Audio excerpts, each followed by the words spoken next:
3 to 4 garages చూపించాను. Money ఇష్టంగా తినే సార్ 50-60K వరకు దాటేసింది. రిలయబుల్ వర్క్లో బెస్ట్ వర్క్లో బండి చేయించాడు. అసలు ఇంతవరకు బండి కొన్నప్పుడు కూడా ఇంత పికప్ ఉంటుందో లేదో తెలియదు, అంత బెస్ట్గా చేయించాడు. వర్క్ ప్రైస్ రిలయబుల్లో చేయించాడు. ఫ్రెండ్స్, అన్నయ్య బెంగళూరు నుంచి తీసుకొని వచ్చారు వెహికల్. మల్టిపుల్ కంప్లైంట్స్తో వచ్చిందనమాట. సో మనము మొత్తం రెడీ చేసి ఇప్పుడు పంపుతున్నాము, వెహికల్ డెలివరీ ఇస్తున్నాము. అన్నయ్య టెస్ట్ డ్రైవ్ చూశారు. అన్నయ్య ఎట్లుంది వెహికల్, ఏంటి బిఫోర్ ఆఫ్టర్, మీరు ఏమన్నా కొంచెం చెప్పగలరా దీని డీటెయిల్స్? బిఫోర్ ఆఫ్టర్ ఏం లేదు, ఇదంతా వర్క్ తర్వాత ఆఫ్టర్ గురించే మాట్లాడుకోవాలా. నేనైతే వెహికల్ తీసుకొని 6 months అవుతుంది. తీసుకున్న 1 monthకే వెహికల్ ప్రాబ్లం వచ్చేసింది ర్యాట్ బైట్స్ వల్ల, ఇంటికాడ ఎలకల వల్ల. తిరుపతిలో 3 to 4 గ్యారేజెస్ చూపించాను. మనీ ఇష్టంగా తినే సార్ 50-60K వరకు దాటేసింది.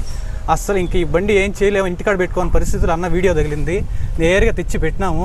రిలయబుల్ వర్క్లో బెస్ట్ వర్క్లో బండి చేయించాడు. అసలు ఇంతవరకు బండి కొన్నప్పుడు కూడా ఇంత పికప్ ఉంటుందో లేదో తెలియదు, అంత బెస్ట్గా చేయించాడు. వర్క్ ప్రైస్ రిలయబుల్లో చేయించాడు అన్న. మనం థ్యాంక్ యూ వెరీ మచ్ అన్నయ్య. మీరు రెఫర్ చేస్తారన్నయ్య మీ ఫ్రెండ్స్కి?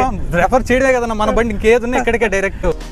Any type of German vehicle repair చేయించుకోవాలంటే మీరు రండి Bhasha workshop Madanapalle. Thank you friends.